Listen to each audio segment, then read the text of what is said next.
দর্শক, দেশে আসলে কি হচ্ছে আর দেশের রাজনীতি কোন দিকে যাচ্ছে এটা বলা খুবই মুশকিল। দেশের রাজনীতি, রাজপথ এবং সংসদ সব জায়গায় এখন বড়। মাত্র 6 মাস হলো একটা সরকার, এখনো হয়নি, এখনো 12 দিন বাকি আছে। এর মধ্যে এনসিপির নেতাকর্মী, 11 দলের নেতাকর্মীরা সকালে একবার সরকার ফেলে, বিকালে একবার সরকার ফেলে। এটা কি সম্ভব?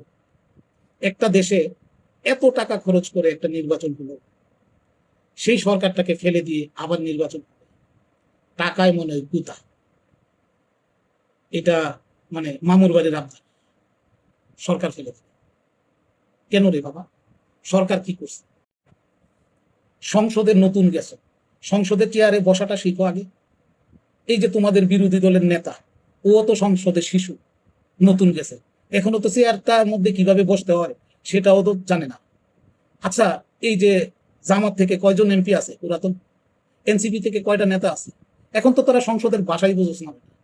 এখনই শুরু করে দিচ্ছ সংসদ বইকে দিবি, সরকার টিকতে পারবে না। আর নাহিদ একটা আছে, বুদ্ধিমান ছেলে মনে করতাম, কিন্তু এইটা আছে গণভোট নিয়ে। আচ্ছা, নাহিদকে একটা কথা, আমরা যে ওই টিক মার্কের যে উত্তর থাকে, প্রশ্ন থাকে একটা, অপশন থাকে 4টা। এখন ওই প্রশ্নের সাথে মিলিয়ে যেটা কারেক্ট সেটা উত্তর দেওয়া। এখন এইরকমটা তো কখনো দেখিনি যে প্রশ্ন থাকবে 4টা, উত্তর থাকবে একটা। তার মানে বাবার নাম কি, মার নাম কি, কয়টা মেয়ে, কয়টা ছেলে, কার নাম কি। এখন এইটা এক কথায় কিভাবে উত্তর দিবে? এই ভুটটা যারা করছে এরা আসলে বুদ্ধিমান? আপনার প্রশ্ন থাকবে একটা, অপশন থাকবে 4টা, কারেক্টটা উত্তর দিবে। এখন প্রশ্ন থাকবে 4টা, উত্তর দিবে একটা। এইটা কি গণভোট বলে? এইটা কি? এইটা তো আমি নিজেও বুঝি নাই যে কোনটার মধ্যে ঠিক দিব। এই ভুটটাই তো ছিল আসলে ভুল। ভোটের যে পদ্ধতিটা, এই পদ্ধতিটাই তো ভুল।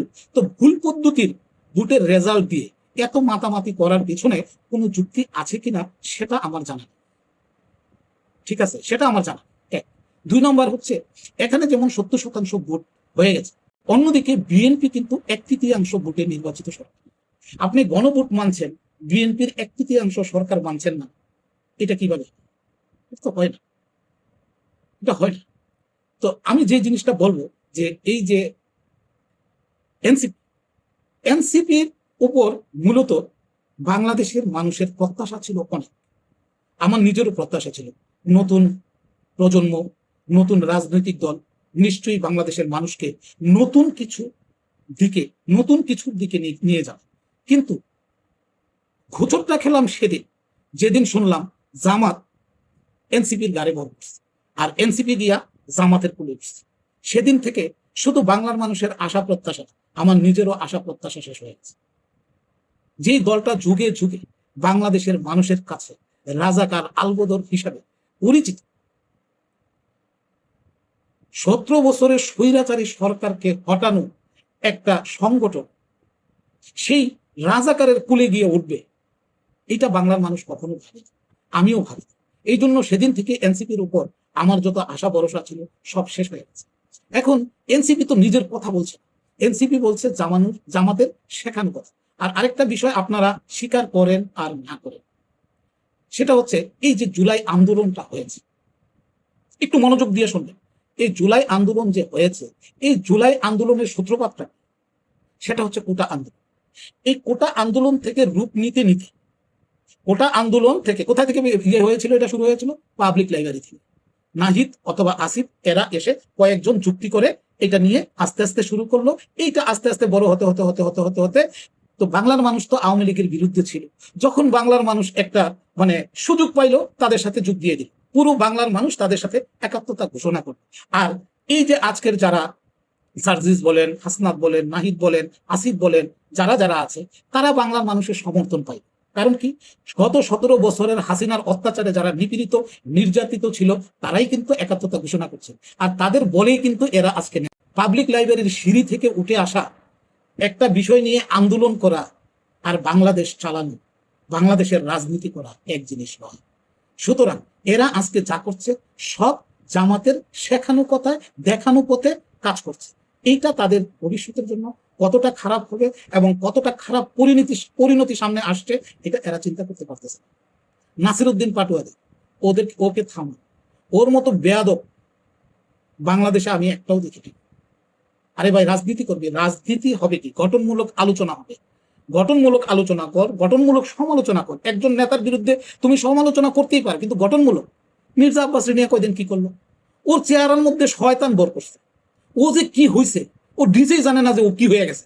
এনসিপির এক একটা নেতা যে কি হয়েছে, এরা শরীরের ওজন বোঝে না, ওজন না বুঝে কথা। এটা ঠিক, রক্তকরণ ঠিক আছে, কিন্তু একটা জিনিস মানতে হবে, তোমরা কিন্তু যদিও তোমাদের বয়স কম, কিন্তু তোমরা যে জায়গাটায় গিয়ে পৌঁছাইছো সেখান থেকে তোমাদের এইরকম মানে ছেলে মানুষই কথা, ছেলে মানুষই আচরণ বাংলাদেশের মানুষ প্রত্যাশা করে। তোমরা, তোমাদের ভাগ্য ভালো, তোমাদের জন্য শুভকামনা, তোমরা একটা ভালো জায়গায় পৌঁছেছো। এই জায়গাটা ধরে রাখার চেষ্টা করতে হবে। ছোট ভাই, আমার বয়সে ছোট হতে পারে, তুমি বড় নেতা, তাতে কি? তোমার মতো নেতাগিরি করলে আমিও নেতা হতে পারতাম। আমি নেতাগিরি করি না, তাই নেতা হইনি, কিন্তু বয়স তো তোমার থেকে কম হয়নি। ঠিক আছে, নেতাগিরি ছেড়ে দিছে। আমি যখন নেতাগিরি করছি তখন তোমাদের জন্ম। এখানে অনেকের অনেক পোলাপানি আছে 95-তে জন্ম নেয়নি, এখানে অনেক পোলাপানি আছে 92-তে জন্ম নেয়নি। সে তখন থেকে ছাত্র রাজনীতি করছে। তো সুতরাং আমি যেই কথাটা, আমি স্নেহ নিয়ে এই কথা বলছি, স্নেহ দিয়ে এই কথা বলছি। তোমরা বুঝতে, এই জামাতের ছায়া ছাড়া, জামাতের সঙ্গ ছাড়া, জামাত থেকে বেরিয়ে আসো। নিজের একটা দল আছে, নিজের দলের নিজের দলীয় আদর্শ মোতাবেক রাজনীতি করো। জনগণ আবার তোমাদেরকে পছন্দ করতে শুরু করবে। আর যদি এই জামাতের ছত্রছায়া রাজনীতি করো, তাহলে ভবিষ্যৎ খারাপ আছে। এই দেশের জনগণ একদিন তোমাদের ডাকে সাড়া দিয়েছে, কিন্তু সেদিন আর দূরে নেই। এই দেশের মানুষ আবার তোমাদেরকে প্রত্যাখ্যান করবে। আমি চাই সেই দিনটা যেন কোনোদিন তোমাদের জন্য না আসে। রাজনীতি করো, গঠনমূলক রাজনীতি করো, গঠনমূলক সমালোচনা করো, এবং বাংলাদেশ, দেশ এবং দেশের মানুষের কল্যাণে রাজনীতি করো। দলীয় এজেন্ডা পূরণের জন্য রাজনীতি করো। বিএনপি এখনো এতটা খারাপ হয়ে যায়নি। বিএনপি যদি বাধ্য হয় খারাপ হতে, আর যদি বিএনপি খারাপ হয়, তাহলে কিন্তু বিএনপির কাছে অপশন আছে। কি অপশন? আমি বলছি না হবে, হতে হতে পারে। দেখো, এই বিএনপি কিন্তু আওয়ামী লীগের বড় শত্রু। আওয়ামী লীগের কাছে বড় শত্রু হিসেবে চিহ্নিত হচ্ছে এনসিপি, আওয়ামী লীগের কাছে বড় শত্রু হিসেবে চিহ্নিত হচ্ছে জামায়াত। বিএনপি যদি তোমাদের এসব ষড়যন্ত্র যা করতেছো তোমরা, এগুলি যদি বিএনপি বরদাস্ত না করে, আর বিএনপি যদি চিন্তা করে থাক সাপ মেরে আমি লাঠি ভাঙবো না, ঠিক আছে, সাপ মারার মন্ত্র আছে না, তো একটু একটু মন্ত্র যদি পড়ে দেয়, কারণ যদি আওয়ামী লীগকে যদি তোমাদের পিছনে লেলিয়ে দেয় যে থাক আওয়ামী লীগকে একটু একটু মানে ফুসরত দেই, একটু সুযোগ দেই, এমনি তো হাসিনা আসার কথা শুনলে তোমাদের গলায় পানি শুকাইয়া যায়, পেট খারাপ হয়ে যায়। বিএনপি যদি চিন্তা করে যে ঠিক আছে ফাইজলামি করো, আচ্ছা ছাইরা দে, যে দেখো না বাড়িওয়ালারা কি করে, রাতের বেলা কি ছাড়ে, কুকুর ছাড়ে চোরের জন্য। বিএনপি যদি একটু ছেড়ে দেয়, আওয়ামী লীগ ভাইরা, কুকুর আপনাদেরকে বলছি না, মানে একটা উদাহরণ দিচ্ছি, যদি ছেড়ে দেয় যে একটু দেয়। গত 2 বছর কিন্তু ইনুস তোমাদেরকে প্রোটেক্ট দিয়ে রাখছে, ডক্টর ইনুস, নাইলে গত 2 বছরে তোমরা কোথায় যাইতা তোমরা চিন্তাও করতে পারত। কিন্তু বিএনপি যদি এবার একটু ঢিল দেয়, তাহলে কিন্তু বাংলার ওই যে বুড়িগঙ্গা নদীতেও তোমাদের জায়গা হবে। এই কথাটা চিন্তা করে আমি চাই না এই দিনটা আসুক, আমিও দেখতে চাই না এই দিনটা, কিন্তু এই দিনটা আমার মনে হচ্ছে খুব তাড়াতাড়ি আসবে। কারণ তোমরাই কিন্তু বিএনপির সাথে আওয়ামী লীগকে গুলিয়ে ফেলছো, এবং আওয়ামী লীগের সাথে বিএনপিকে গুলাচ্ছ। যদি বদনামি নিতে হয়, যদি গুলিয়েই ফেলো, তাহলে একসময় কিছু করার থাকবে না। কারণ বিএনপি আওয়ামী লীগ আসলে ক্ষমতার ভাগাভাগি করে দেশটা চালাবে। ওই দেশের ক্ষমতা, রাষ্ট্রীয় ক্ষমতা যাওয়ার মতো দল জামাত এখনো হয়নি, আর এনসিপি তো নাই। তোমাদেরকে যারা ভোট দিছে এই বছর, যে তোমরা যে ভোটগুলি পাইছো, এই ভোটগুলি পাইছো শুধু জুলাইয়ের দোহাই দিয়া। মানুষের একটা, তোমাদের উপর মানুষের একটা প্রত্যাশা ছিল যে থাক পোলাপান্ডি আসছে, নতুন একটা সংগঠন করছে, মানুষের একটা প্রত্যাশা ছিল। এই প্রত্যাশার হোগায় বাস দিয়ে দিছে। তো নাই এখন এই প্রত্যাশা। তোমরা মনে করতেছে এখন ডাক দিলে আবার আসবে, তোমাদের মতো যারা আছে এরাই যাবে, আর যাবে না। আমিও তো নেমেছিলাম, আমি তো যাবো না, আমার মতো অনেকেই যাবে। ঠিক আছে, বিএনপি যাবে, যাবে বিএনপি যাবে, বিএনপির সাথে যারা আছে তারা যাবে, তোমাদের সাথে যাবে ব্যারিস্টার পুয়া, তোমাদের সাথে জাতীয় পার্টি যাবে, তোমাদের সাথে মানে এলডিপির ওই যে কি বলে অলি, এক নেতার এক দল, এরা যাবে। কে যাবে তোমাদের সাথে? সর্বনাশ যাবে। কার হেডেমে তোমরা আবার মানে মাঠে দাওয়াত দিতেছো, এটা বুঝতে পারতেছো না, নিজেদের ওজন তোমরা বুঝতে পারতেছো। এগুলি করা ঠিক না। দেশ, আমি কারো বিরুদ্ধে বলতেছি, ছোট ভাই, বয়সে কম, এই জন্য তুমি করে বলতেছি। 91 থেকে রাজনীতি করতেছি, 91-এ এখানে অনেক ছেলের এনসিপিতে জন্মই হয়নি, আমি রাজনীতি শেষ করছি। এই জন্য ছোট ভাই হিসাবে তুমি তুমি করে বলতেছি।